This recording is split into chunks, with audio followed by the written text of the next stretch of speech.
5만 원짜리 지폐가 발행된 지 벌써 10년이 됐습니다. 발행되는 양으로는 만 원권을 넘어섰고요. 뇌물로 악용되거나 지하자금으로 숨겨지는 사례도 적지 않습니다. 5만 원권 탄생부터 빛과 그림자까지 이윤희 기자가 정리했습니다.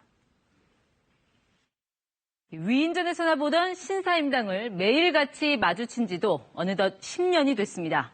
5만 원권 지폐 얘기입니다.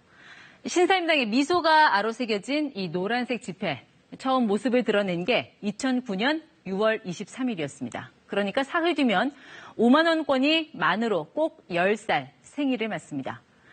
기억하시죠? 발행 첫날 마치 아이돌 가수의 등장을 기다리는 팬들처럼 수백 명의 시민들이 한국은행 본점 앞에서 밤을 새가며 따끈따끈한 신권이 나오기를 기다렸습니다. 지문이 묻을까 봐 흰 장갑을 준비한 사람도 있었습니다. 당시만 해도 5만 원권은 새롭고 신기한 존재였습니다. 식구들 많이 해주죠. 와이프, 아들, 손자, 그다음 내 하나 갖고. 허무해요. 우리나라가 이렇게 사임당이 벌써 이렇게 여자로서 찍혔잖아요. 난 참 보람을 느껴요. 이렇게 세상에 나온 지 10년, 어느새 5만 원권은 우리 국민들이 가장 많이 쓰는 지폐가 됐습니다. 그간 시중에 풀린 5만 원권은 37억 장이 넘습니다. 금액으로 치면 총 185조 원에 달합니다. 발행 장수 기준으로는 이미 2년 전에 만 원권을 제쳤습니다. 지폐의 세대 교체인 셈입니다. 만 원권 5장의 역할을 하다 보니 일단 지갑이 가벼워졌고요. 덕분에 화폐 관리 비용을 한 해 600억 원씩 절감하는 톡톡한 효과도 봤습니다. 이렇게 편리한 5만 원권이지만 경조사비만큼은 부담이 커졌습니다. 봉투에 얼마를 넣어야 할까? 경조사 참석 때마다 반복되는 고민이죠. 예전 같으면 친분 관계가 두텁지 않다 싶으면 3만 원을 넣는 경우도 종종 있었지만 이 5만 원권의 등장으로 어딘가 찜찜한 금액이 돼버렸습니다. 설날 세뱃돈에 대한 기대감도 높아졌죠. 일명 이 배춧잎을 찾던 조카들은 서서히 옛 풍경이 돼가고 있습니다. 지난해 한국은행 조사에 따르면 우리 국민 10명 중에 8명이 경조사비로 5만 원권을 썼다고 답했습니다.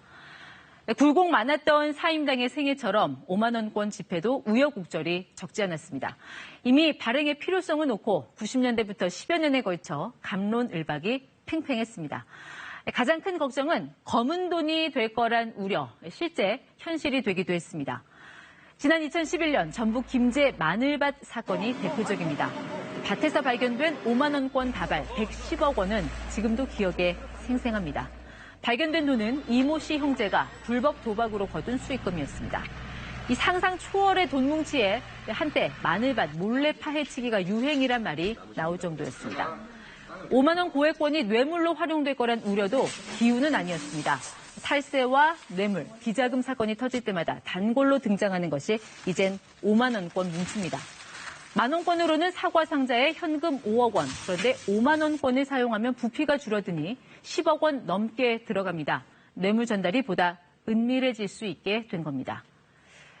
고액 자산가들의 재테크 수단으로 쓰인다는 분석도 있습니다. 서울 서초구의 한 아파트 장롱 위에선 5만 원권 1억 원어치 현금이 나왔습니다. 집 수리하던 인부가 발견했는데 정작 주인은 돈을 잃어버린 사실조차 모르고 있었습니다. 보신 것처럼 이렇게 지하로 또 금고로 숨어 들어간 탓일까요? 지난 10년간 찍어낸 5만 원권 중 한국은행으로 되돌아온 것은 절반에 불과합니다. 90% 이상 돌아온 다른 지폐에 비해서 턱없이 낮은 수준입니다. 그나마 김영란법이 시행된 2016년 이후 5만 원권이 돌아오는 비율은 조금씩 올라가는 추세입니다. 전자화폐, 암호화폐라는 새 경쟁자를 만났지만 5만 원권은 발행 10년 만에 우리 생활 깊숙이 자리 잡았습니다. 물가 걱정을 시키지 않으면서 소비와 투자를 활성화하는 국가 경제의 효녀 역할, 이 5만 원권에 주어진 숙제입니다. KBS 뉴스 이윤입니다.